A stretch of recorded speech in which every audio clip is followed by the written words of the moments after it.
Chag Sameach, it is both Shabbat and it is Shavuot. And we are in room 2425 with our friends here. We're with you online, those who are learning from home. So fabulous to be with you on this beautiful Shabbat and Chag. And the question that we're going to be thinking about as we think about getting the Torah at Sinai is, why would we do what we do as Jews? If you had to distill your rationale for doing a mitzvah in a single sentence, what would it be? Another way to put that is, um, does your sense of uh, relationship or obligation or responsibility to Jewish law ever cause you to do something you don't want to do? Like in the moment, you don't want to do it, but you do it anyway because you feel obligated or responsible or on the hook as a matter of Jewish law. And yet another way to put the same kind of question is, perhaps the simplest one, what is your personal definition of the word, of the concept mitzvah? What is mitzvah? Traditionally we get kind of two different moves. It's a good deed, or it's a commandment, it's an obligation, it's a commandment from the commanding God. Is there a third move? And our point of departure is going to be the article that Elliot Cosgrove, our colleague who's a rabbi at Park Avenue Synagogue in New York, he wrote in Sources, the Hartman periodical. He was also on a podcast with Yehuda Kurtzer, which I sent around. And we'll talk about what he says and how we understand it. So let us thank God for the gift of learning Torah together. Baruch atah Adonai Eloheinu melech haolam, asher kiddushanu b'mitzvotav v'tzivanu la'asok b'divrei Torah.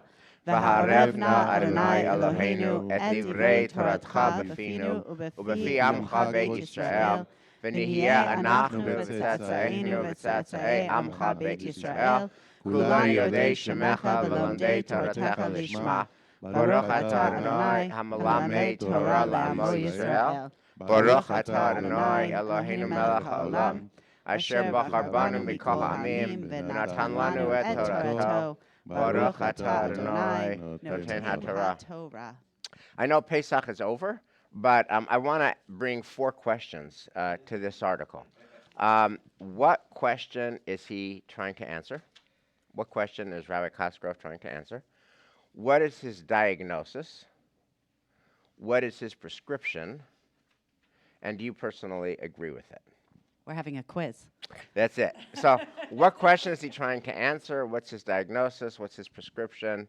And do you agree with this? So let's take them one at a term. What question is Rabbi Cosgrove trying to answer? He's looking at me. Can I start with the third question? There were four. But okay. You didn't indicate in which order we should answer Okay. them. The third question is the prescription. I love what he talks about the conservative movement, the Jewish law and standards, to changes to Jewish spirituality and mitzvah. Life and spirit, yeah. Oh, fantastic idea. Okay. Fantastic idea. Okay, so that's we'll talk about that more, but I want to get some. I'm interested to get. I want to get some right. grounding. What question is he asking, Michelle? So if I were to define what I saw as his question, that it feels to me like we have a mismatch, right? He's struggling with the mismatch between what the conservative movement kind of says we are about, which is a halachic movement that creates halachic Jews ultimately, and the reality out in the world of what most, not just conservative, Right. but as he argues, Jews of many different liberal movements will kind of pick and choose from the menu of halakha. Right. And that would lead to the question of how should we relate to halakha as modern Right, Jews but today. also But Rabbi, did I get the answer you were looking for? Well, you got no. And what you say is true. I think there's I think in the article there's an implicit question which he brings out in his one-on-one with Yehuda, which is, the conservative movement is tired and past its prime. The conservative movement is tired and past its prime. I just have to state for the I record that disagree I with you. disagree. I didn't read that. Oh, he explicitly says it. In fact, and he has No. this quote. He explicitly says it. He quotes Yitz Greenberg as saying that whatever movement you belong to, you have to be ashamed of it.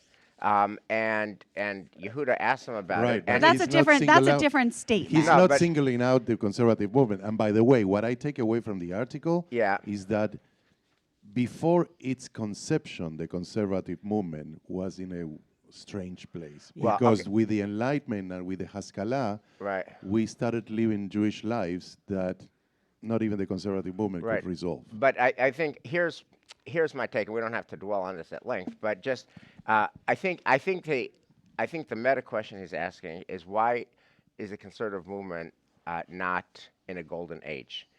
You'd have to be on drugs or else so bought into the program to not acknowledge that we are not in our golden age.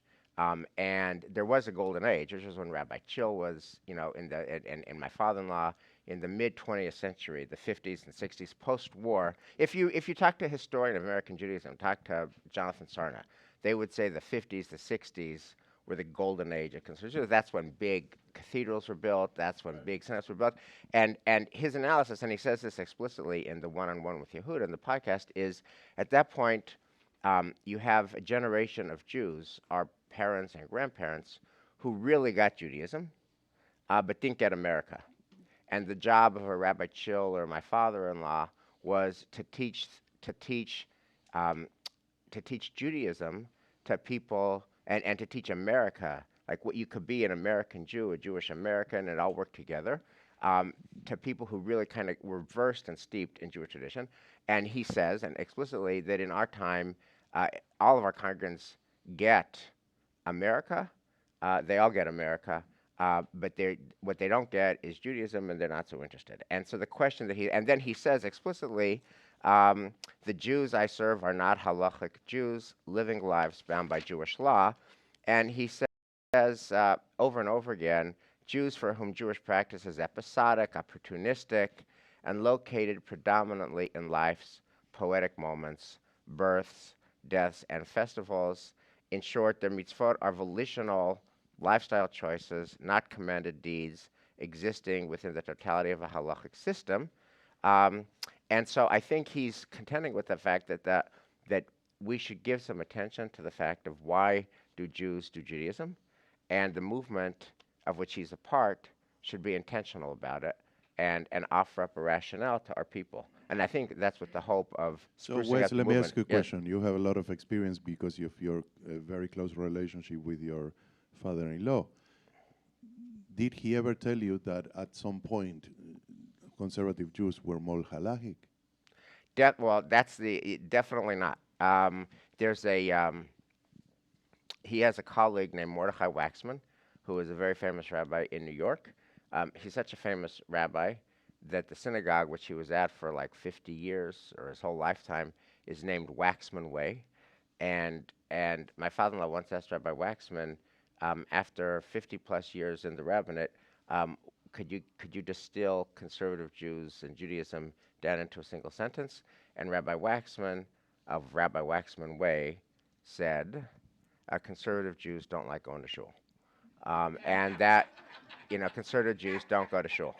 And that has been a constant, I think, for all of it. So I think that's a fair corrective. Can I just turn away from the abyss of the absolutely all the No. negative things that are here just for a second? Yeah, no, because I please. think actually to me it's But- important to focus on the halachic piece of this. Great. And I want to pick up what you said, because I think conservative Jews, that may have been true then, it may be true now. Right. We certainly, not every member of Temple Emmanuel comes to shul every Shabbos. Yes. Right? But there is something about not just Judaism, but conservative Judaism that is compelling, that they are, putting in their membership here. It matters. It's a piece of life that actually is valuable to people. And I think I don't want to kind of put this into the entire conservative movement is lost and then the abyss. I think the question is the halachic approach Right. of our members, and would the conservative movement thrive more Yes. if we kind of were realistic and if we were in dialogue with our members who actually have something to offer about the way they live. But Michelle, let me that's ask spiritual. you something. I agree 100% with this article, everything he says. The Well, that's real going to be question, helpful because I don't understand what he says at the end, but you can explain that to the us at real the end. question here, the real question that you are, I don't know. I mean, we should do a poll here of our 1,436. I don't know whatever the number is. Families. All right, how many of those 4,000 Jews come to synagogues because of halachic reasons? Right. No, They so come for life that's an cycles, important they question. come for the beautiful Right. events, they Right. come for socializing, for Israel connection, for so many different reasons that perhaps are not halachic ones. Okay, Correct. So that's actually Right. that's my question. Can we focus on that question rather than saying, oh, because they don't come to shul, that No. means that they don't care? No, that's the 'Cause I be- think no, no, they, no. They That's care the a lot. that's the beginning of the conversation, which is just to acknowledge we're all on the same page, that the movement is not halachic, and that our people don't. So what is that saying on Shavuot? Here we are getting Torah at Sinai. Our people, we ourselves. I'll just speak for myself. I won't speak for you, but the vast majority of our members, and I'll speak for myself, don't do Jewish stuff because we feel commanded to by God, and that's clearly what he is saying, right? That people don't come to shul because they feel commanded to pray, and they don't keep kosher if they keep kosher because they feel commanded to keep kosher, and whatever it is that they do, they don't keep Shabbat the way they keep Shabbat because they feel commanded to do that. There's a name for that, and that's called Orthodox Jews. If you're not Orthodox, you don't do what you do because you feel commanded. In other words, mitzvah in that frame is not a commandment; it's something other than commandment. Yeah, that's And exactly right, what I meant. correct. And there's just saying, and that, by the way, when I was educated at the seminary, that's not how I was educated. I was educated, and people that I love dearly, Rabbi Liba, who is, I love dearly, said my job was to teach people that they are obligated to do mitzvot. And I remember, as a first-year rabbi here in 1997, my shock, and I actually believed that was my job to teach people that they are commanded. And I remember on a Sunday morning doing a seminar with parents in the religious school about Shabbat. And what do we do when candle lighting is at 4 o'clock? And do we light candles at 4 o'clock, or do we light candles, You before did Shabbos? that? Yep. And you didn't know me then. And or do we wait until we get home from shul at 7 o'clock or from work and light over dinner? And I showed them the verse, Lo teva'aruesh b'chol moshotechem. You cannot kindle a light before, on the Sabbath day. And they're like, yeah, whatever. So what? And that was like, what? What? Like, here's my text. Look, it's Exodus 35:3. Lo tvaru esh b'chol moshvotechem. And their response was, what? Like, what? And so I was like, that was like October of my first year as a rabbi in 1997. And it took me a while. But anyway, so the other question is, okay, so if we're not. I have a very important question to put here. Yeah. Because for us, it's a little different than for our congregants. You just said that, if I understood correctly, that that you have sometimes to make decisions based on your task and your religious values and things not to do that perhaps you wanted to do. Yeah, I want to talk about that. But it's not, I never do something because I feel God commanded me to do it. Right. Like God as a commander. But you feel an obligation as a religious leader to do Well, it. we'll talk about why, but it's not because I feel commanded. So the notion of God and we talked about this if you were at shul yesterday, when you read the Revelation stuff in Exodus 19, there's thunder and lightning and darkness and smoke and etc. And it's supposed to be scary, and that's where you get the word tremble, charedi, the mountain trembles, the people tremble. All that stuff doesn't work for me. I check out. So I just I want to check put an out. Any asterisk. stuff about trembling, I check out. Any stuff about you have to, I check out. And any stuff if you don't, I'm going to whack you. I check out. Like, God, did you see the Holocaust? They were pretty religious. I check out. All that stuff, I check out. So I think most of our people check out of you have to. And so then the question is, his prescription is, what then is the case? And can you distill a rationale, make the case for Jewish observance if it's not God commanded you to do it? Great. I'm just going to be more comfortable in this conversation if we can just put a little asterisk on it. Okay. Which is that literally this week I had a conversation with a member of our shul whose parent is dying, and he said to me, Rabbi, what does God want me to do in this moment? So I do think, and he points this out in the article, that there are moments where we do ask that question, and there's no monolithic they, right? The thing about being a conservative Jew is we have people for whom faith-based observance actually is very, very important to them. And we have people who say, like, what? What are you talking about? And everybody in between. And if we can Right. put that asterisk, I'll just Yes. feel more comfortable in By this all means, conversation. you could put 2 asterisks. That's fine. Now, so okay, so point one is there's a disconnect between the rationale of conservative Judaism from the seminary and from Ziegler, and the way the real lives are lived. Okay. Point two is command doesn't work. Mitzvah as command doesn't work for real people. They're not halachic. That's what he's saying, right? So then, what is his prescription? And that's where it gets really interesting. What would you say? Forget what you think. What Elliot Cosgrove thinks, based on what he wrote in here, what is his prescription? If somebody Right. says, Rabbi Cosgrove, why should I do Jewish? What is his answer? One point that he brings that it's really wonderful that we talk very often, you talk very often about this, is the role of Chabad. And Chabad is do a mitzvah, and I'm not putting any pressure on you on being halachic. I don't care what you do. I don't know if you come on Shabbat by car or if you walk. Just do a mitzvah. To put the emphasis and do well in the world and not being judgmental. I think that it's really beautiful, and that's one of the key successes for Chabad. But then at the same time is, if Chabad is so beautiful and so wonderful, why do we have so many members here? Right. So, Michelle, what would you add So to that? I actually have to say, I mean, while he is clear with the, rather than being sort of required to do Jewish or have the language of obligation, we should see it as, something about our relationship with God, and that when you do a mitzvah, you're better, your life is better, your world is better. But I do have to agree that sort of the end, to provide tools and encouragement to prompt Jews to revere God, to walk in God's path, and to serve Lord God with all their hearts and souls, right?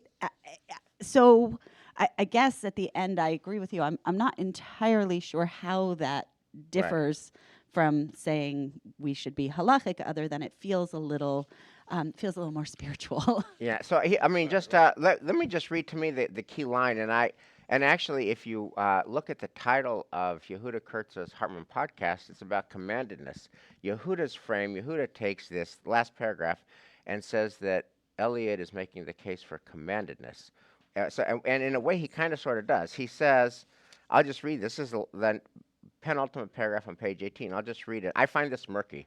I find it's about the climactic paragraph, and it's completely opaque to me. I don't understand what he's saying. All movements would do well to reorient their arguments for observance away from the thought that anyone is required to do Jewish. So far, so good. While the language of obligation may have run its course, commandedness has not.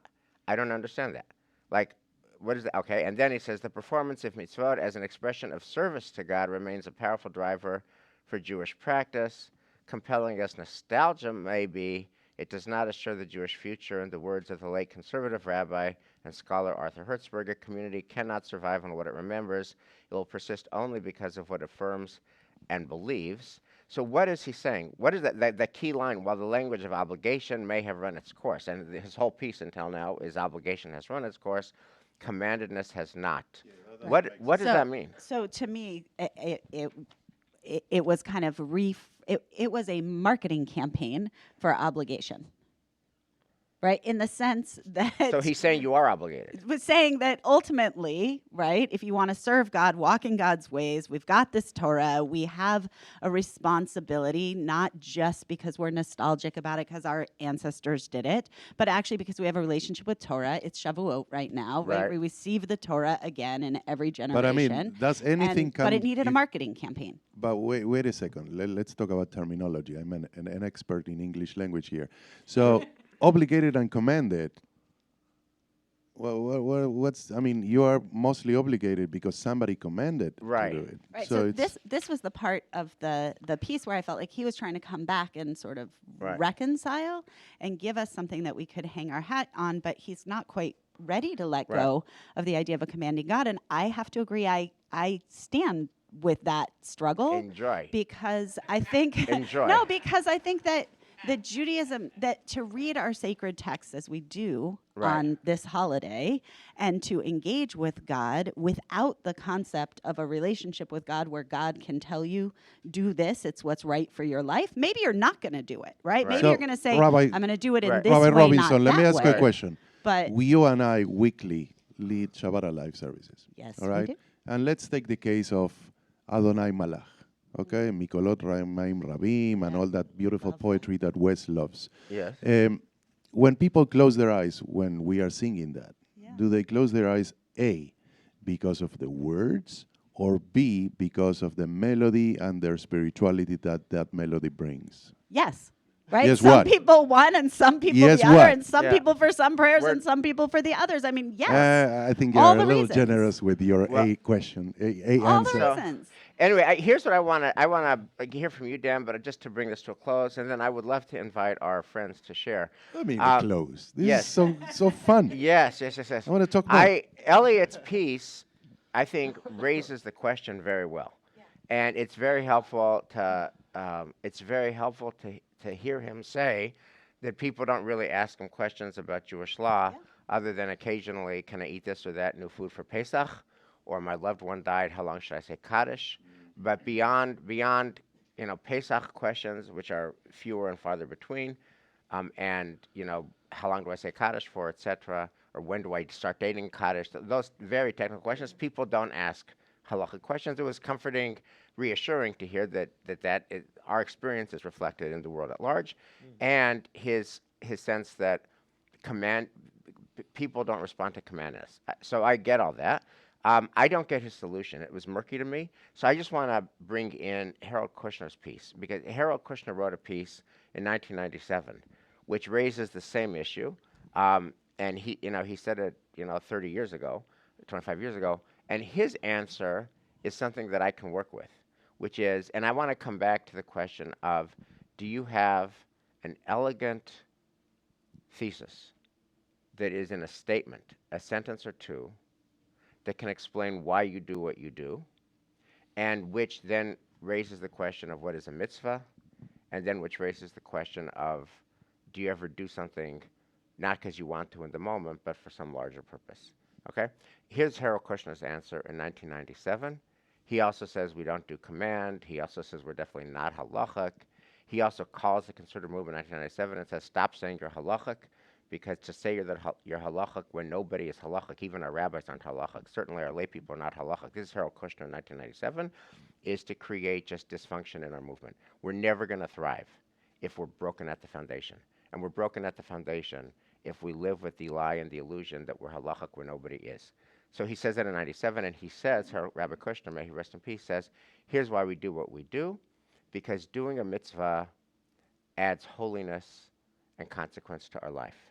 And he says his distilled sentence is, when you say, Baruch atah Adonai Eloheinu melech haolam, asher kiddeshanu b'mitzvotav, that you have sanctified us with your commandments, that when we do something, Vitzivanu, right? But it's Vitzivanu, right? But he doesn't buy into command. Right. What he says is that he buys into Kitshanu. You have sanctified us with commandments, and then he says, and he writes this in 1997. He says, he went to lunch one day at Reuben's, Aleph Hashalom, and then he went to Legal's Shlita. May it continue for 120 years.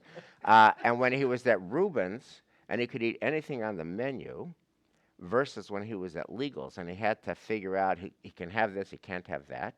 That being at Legal's, being kosher at Legal's, was a different spiritual act, and it called on him to be more intentional about it.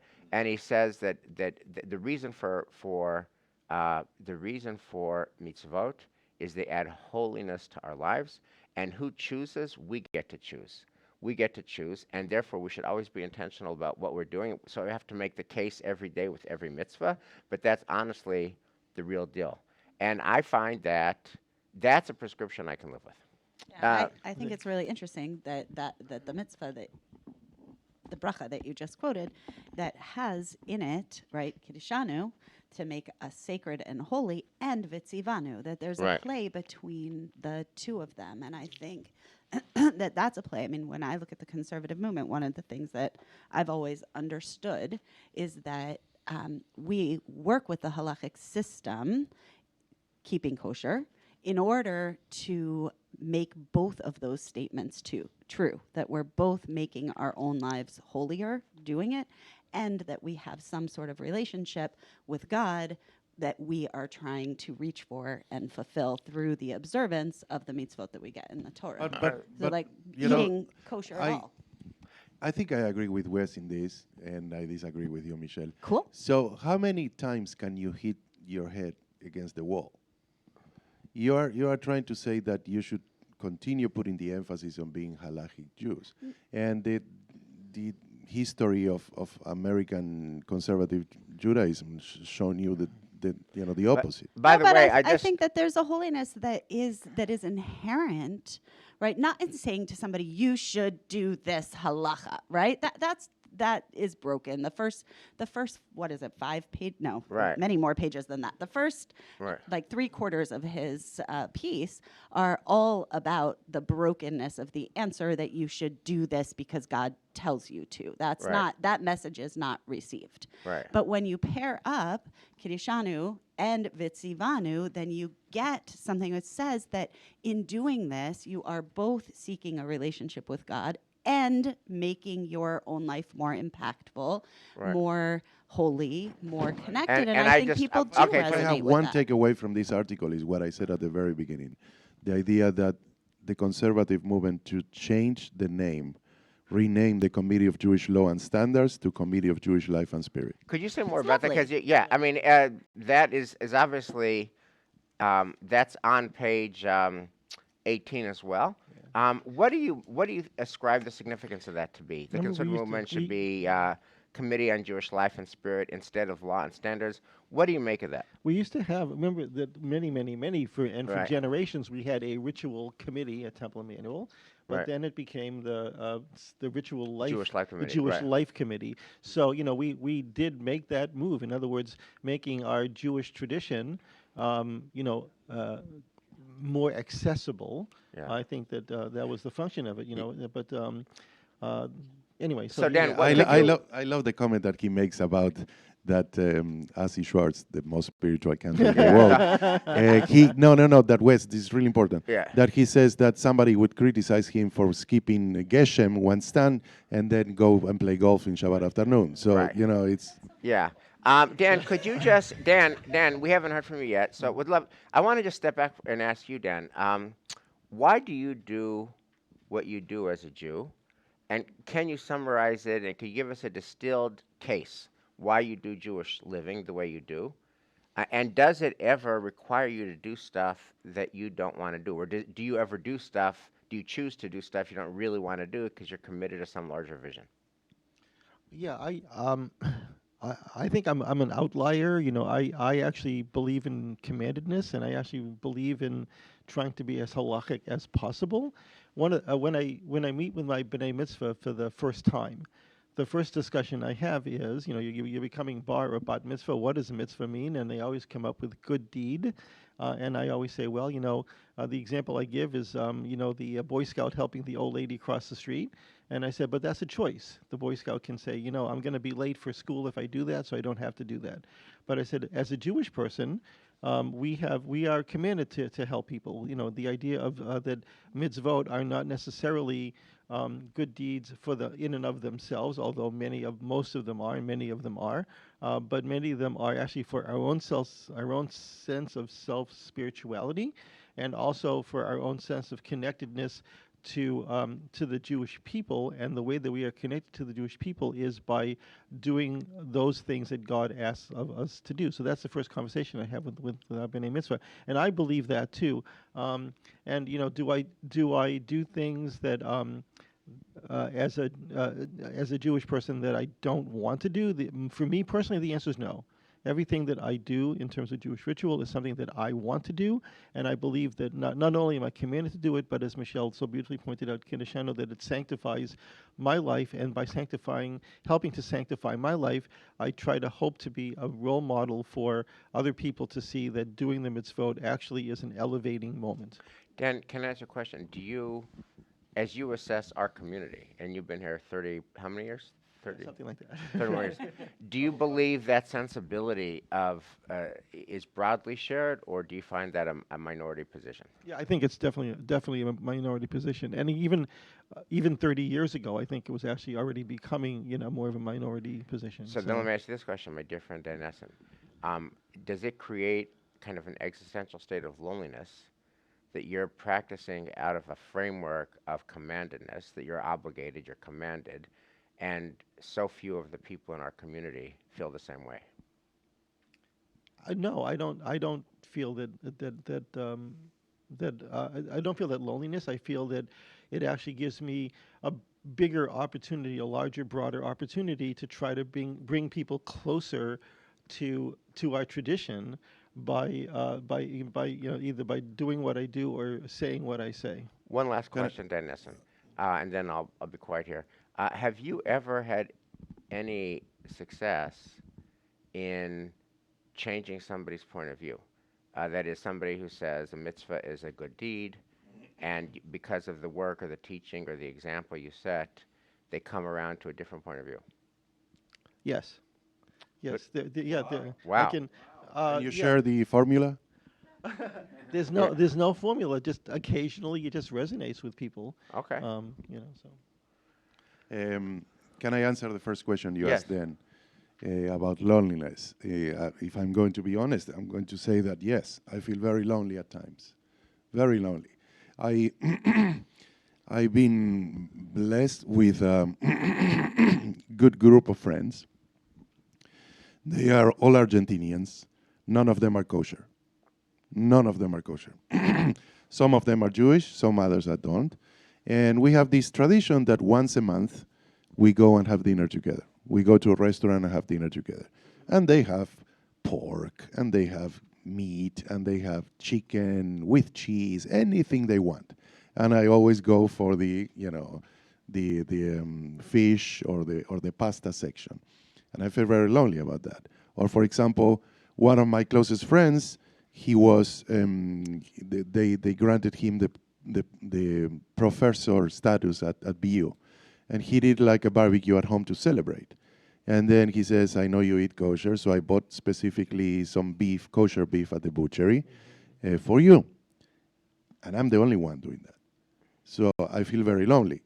And for example, I don't know, just a funny thing that I always tell. I did a temple trip years ago to Spain, to Jewish Spain or whatever is left of Jewish Spain.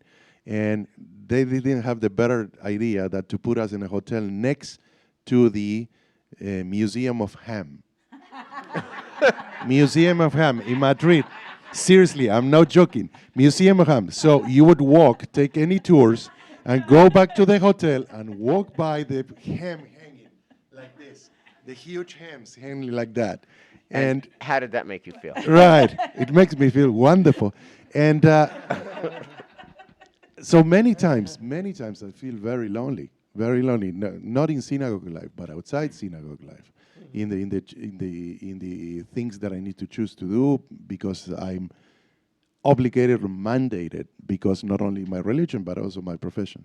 So, Elias, why do you do this? I mean, what connects you? Given that all your friends, as you describe, eat all kinds of food, what is it that inspires you to continue to keep kosher? And I guess since you always sing your signature piece is "Lador for Door,"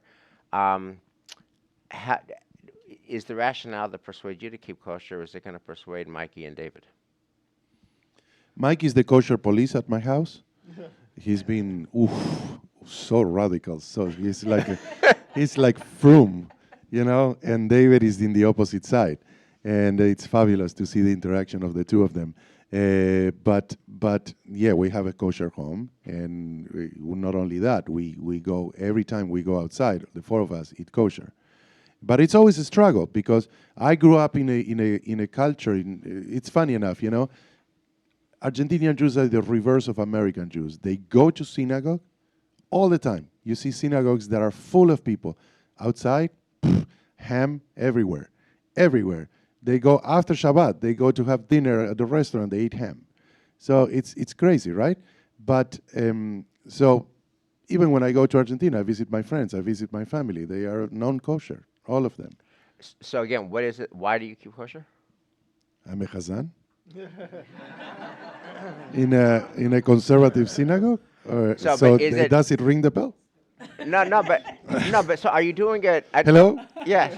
No, but are Is you? the light on? Yes. No, the light's on. But let me ask this question. I mean, let me ask you this question. Let's say the day that you retire, and you're no longer a chazan at Temple Emmanuel. You're retired, and you're living. You know, you want to live in Southside Seaport or Back Bay or some area, cool, hip, downtown area that reminds you of Buenos Aires. And now you and Lorena are going out, and you're now retired.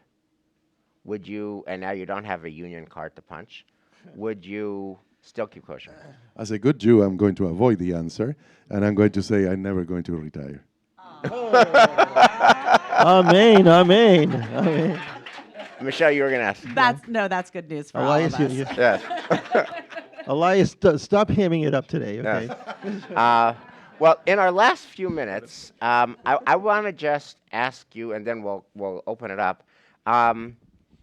What is your distillation of the case for observance? You said you do what you do because you're a chazan, and I think that's real. For me, it still begs the question of, is it just like a union responsibility, or is that in your heart, and what happens when you retire, and beyond that? You're right.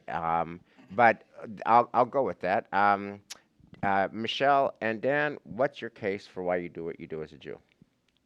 I believe that we're always growing and we're always trying to be better.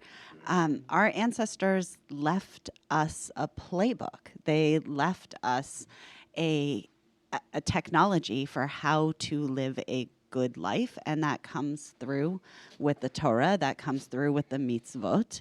And so I do the mitzvot both because I think it helps me to lead a more impactful, more holy life, and because I believe it brings me closer to God. And that's something that I want in my life and something I want for my children. Wes, I need to clarify something. Yes. I think one time you said in a sermon something like, character is what you do when nobody's looking. Yes. All right? And I keep kosher not only because of my profession, it's a conviction. Okay. If not, I would hide in the bathroom in my house and eat a ham sandwich, and I don't do that. Right. All right, because I have the conviction of eating Okay. kosher, so it's not only my profession. Okay. Right. Great. And I would say, just to pick up on that, I mean, I think, God and I are sometimes in dialogue. Like, hey, is that one still really necessary? Right? There are things that push us. Something when I came to Temple Emmanuel, I didn't use electricity on Shabbat. And I found myself in the bathroom, like with the lights off every Shabbos. And it was a very hard thing to do. I studied, I went to our texts, and I didn't just say, I don't like this, it's uncomfortable, because there are other things that I do keep that are uncomfortable. Walking to shul in the winter in snow like this is not something that I would have chosen as a California kid. And yet it's something I do because I feel that that's important. But electricity, I went back to our texts. I went through the process that the conservative movement actually has used to get to a place where we have differentiated, is electricity fire or is it not fire? And so that process actually mattered to me. Now, I get that it's not going to matter to everybody. Most Or of the people, anybody else. fine, most of the people who are using the lights here may not have gone to the sources. Right. But I actually still believe that template is important for all of us, especially on Shavuot, Right. because when we go and learn, we're in dialogue with God. Michelle, that's such an interesting thing, because I'd venture to say exactly 0 people at Temple Emmanuel, other than you, have ever read the Teshuvah to figure out whether they can use electricity. And no, I'm being facetious. I see a couple in this room who have Okay, so definitely maybe- read but- the but, Tshuva. I think most people figure they want to use lights, and that's it. So my question too, and you are such a relationship person. You're such a dog rabbi, not a cat rabbi. You're all about people. How do you process being in a different place? Like, first of all, would you still read a teshuvah about electricity to use electricity today? Would the 2023 version of you do that still? Yeah, I think so. I mean, I've already done it, and there's not much on my checklist that needs to be refined. I mean, did it on for example, sitting in this chair right now today, being a woman and being a religious leader. That's a process there. I feel like the conservative movement has gotten me where I need to be religiously. But sure, if I decided that that I don't, that I think that there's a valid reason for me to need to change something, I would look again, and I have looked again. And when I have looked again, sometimes I've come to the same decisions about some of the religious practices that I Okay. keep. Well, let me so I was- and Okay, wait, can we ask Dan? yeah, sure.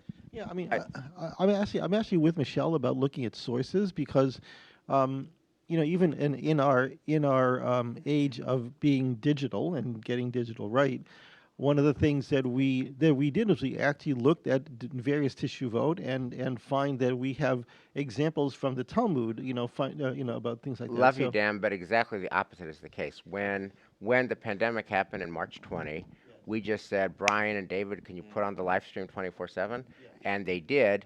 And several months later, after we had already been doing live stream, the movement came up with a teshuva, said No, that it's but okay. that's actually a good No, example. the teshuva came. They came up with an example, but we had already been doing it. So that's a perfect example of what. Well, I'm saying, and then we'll end here, which is we didn't actually read a single source. We did not look at a single text. We didn't look at any books to decide what should we do. That's not true. That's not It is true. We had exactly true. sha'at dechak. There's one halachic precedent. There's Right. one teaching. We didn't need to go deep into a book That- because sha'at dechak is when you have an urgent, emergent situation, you respond. You Okay. respond how you have to respond. Okay. I don't remember having any It was just- discussion about can we count the people who are in Zoom for Minyan. We just I never had nor, that discussion. Correct. nor Under were the there any principle of conversations when you about are can, in can an we emergent Zoom. moment. It was we're clearly going to Zoom, and then literally months later, the movement came up with a teshuva, the Committee on Jewish Law and Standards, that said you can Zoom, by the way, and we have been doing it. So to me, here's what I want to say, and we'll close with this. I think intellectual honesty is a good thing, and I think you get into problems when there is a misalignment between what you actually do and what you think about what you do. And you are in a better space and a stronger ground when there's actual honesty and alignment about what you do and why you do it, and they're all working in the same direction. So here's what I feel. I want to use the word compelling, okay, which is I find Jewish observance tremendously compelling. But in the spirit of being aligned, like why I do what I do and what I do, it's not because God says. It's because it's tremendously meaningful. And the example is I say Kaddish every day, and I never miss Kaddish. And I'm at the Minyan every morning before 7 o'clock, and I never want to miss that Kaddish, and every night at 7:30. And I don't do it because I feel God commanded me. I just do it because it feels like it adds content, it adds meaning, it adds hope, it connects me to my Father, it connects me to the way He said Kaddish, and etc. It's meaningful. And the good news is that it's meaningful. And the bad news is that means that you have to negotiate everything you do every day and always ask yourself, why am I doing this? And then it's also always subject to change. For example, there was a time when screens were treif in shuls on Saturday, right? Screens were treif in shuls on Saturday. Screens are now a lifeline. Screens are now a lifeline. So we had to reevaluate from screens are treif to screens were a lifeline, and now everybody lives with their screens. You never see somebody without their screen. And so, you evaluate in the moment, and that gives you honesty and integrity. So my answer to his question is doing mitzvot. A mitzvah is something that adds meaning, purpose, blessing, and joy to my life. Why do I do it? Because it adds meaning, purpose, and joy and blessing to my life. And what's my theory of the case? That's it, and I have to evaluate every time. And I think our movement will be much stronger when what we do and why we do it are in honest dialogue. Do you have a song to sing before we close? Interesting enough, this This whole thing make me rethink about a song that we sing all the time, Al Shloshah Devarim. Al HaTorah, Avodah, and Gemilut Chasadim. It's everything that it says there, right? Al Shloshah Devarim, Al Shloshah Devarim, Al Shloshah Devarim, Ha'olam Omed. Al HaTorah, Ve'al Avodah, Ve'al Gemilut Chasadim. Al HaTorah, Ve'al Avodah, Ve'al Gemilut Chasadim. Dear colleagues, thank you. And dear friends, you are commanded to be at shul at 9:30.